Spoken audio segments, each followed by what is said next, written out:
আসসালামু আলাইকুম ওয়া রাহমাতুল্লাহি ওয়া বারাকাতুহু। ইন্নাল হামদুলিল্লাহ ওয়াসসালাতু ওয়াসসালামু আলা রাসূলিল্লাহ, আম্মা বাদ। প্রিয় ভাই ও বোন, আশা করি আপনারা সকলেই ভালো আছেন।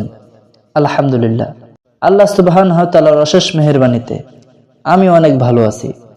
প্রিয় ভাই ও বোন, আজকে আমি আপনাদের সামনে যে ভিডিওটা নিয়ে হাজির হলাম, এই ভিডিওটার পোস্টার এবং টাইটেল দেখে হয়তো বুঝে গেছেন আজকে আমাদের কি আয়োজন। হ্যাঁ ভাই, হ্যাঁ বোন, বিবাহের প্রস্তাব দেওয়ার পূর্বে যে বিষয়গুলোর প্রতি লক্ষ্য রাখা উচিত, পাত্র পাত্রী নির্বাচনের পদ্ধতি ও মাপকাঠি। এই নির্বাচন পদ্ধতি হবে দিনদারি, যোগ্যতা ও সচ্চরিত্রের উপর ভিত্তি করে। সুতরাং একজন পুরুষ কোন নারীর প্রতি তার দিনদারি, যোগ্যতা ও সচ্চরিত্রের কারণে আগ্রহী হবে, তদ্রূপ মহিলাও একজন পুরুষকে তার যোগ্যতা, সচ্চরিত্র ও দিনদারির বিচারে নির্বাচন করবে। কেননা এটি হলো কল্যাণ ও সৌভাগ্যের মূল ভিত্তি। যার ভিতর দিন নেই, তার ভিতর কোনো কল্যাণ নেই। দিন ছাড়া সৌভাগ্যের অন্যান্য সকল উপাদানও যদি তার মাঝে বিদ্যমান থাকে, তবুও সেখানে সুখ আসবে না। পবিত্র কালামুল্লাহ হাকিমে ইরশাদ হয়েছে, বিসমিল্লাহির রহমানির রহিম, ইয়ারফাইল্লাহুল্লাযীনা আমানু মিনকুম ওয়াল্লাযীনা উতুল ইলমা দারাজাত। অর্থ, তোমাদের মধ্যে যারা ঈমান এনেছে ও যাদেরকে জ্ঞান দেওয়া হয়েছে, আল্লাহ তাদেরকে মর্যাদায় উন্নীত করবেন।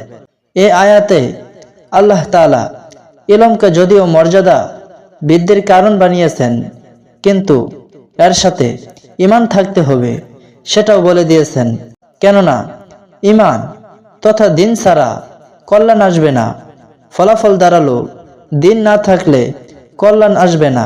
চাই তার মাঝে সুখের অন্যান্য কারণ বিদ্যমান থাকুক না কেন, দিন ছাড়া সৌন্দর্য, সম্পদ কিংবা বংশমর্যাদা কোনো উপকারে আসবে না। হ্যাঁ, দিনের সাথে সচ্চরিত্রও অত্যাবশ্যকীয়। কেননা দাম্পত্য জীবনের পথ অনেক দীর্ঘ, সুদীর্ঘ।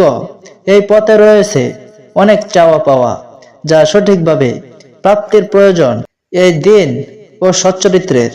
প্রিয় ভাই, বিবাহটা হঠাৎ হয়ে যাওয়ার মতো তুচ্ছ বিষয় নয়। এটা একটি স্থায়ী ও সার্বক্ষণিক বন্ধন। তাই উচিত ধীরে সুস্থে সর্বাধিক বিবেচনা করে এই কাজ সম্পাদন করা। মানুষ ঘরে এসে বাহিরের বিষয়গুলোকে পরিত্যাগ করে স্বামী স্ত্রী পরস্পরে ঘনিষ্ঠ সময় যাপন করে উভয়ের চাওয়া পাওয়া পূরণ করে। দাম্পত্যের মাঝে দিন আর উত্তম চরিত্র না থাকলে এই বিষয়গুলো ভালোবাসা ও সৌভাগ্যের দীপ্তির সাথে নতুনত্ব টিকে থাকবে না।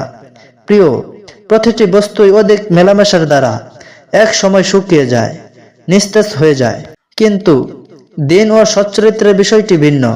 এগুলো সতেজ ও সজীব হয়ে বাকি থাকে। এগুলো একটি প্রাণের মাঝে সুখ ও শান্তির নতুন নতুন জোয়ার সৃষ্টি করে। প্রিয় ভাই ও বোন, এই সম্পর্কে আমরা বিস্তারিত আরেকটি ভিডিওতে বলবো। আল্লাহ সুবহানাহু ওয়া তাআলা আমাদের সকলকেই উত্তম পাত্রী এবং পাত্র দান করুক। আমিন। ওয়া আখির দাওয়ানা আনিল হামদুলিল্লাহি রাব্বিল আলামিন।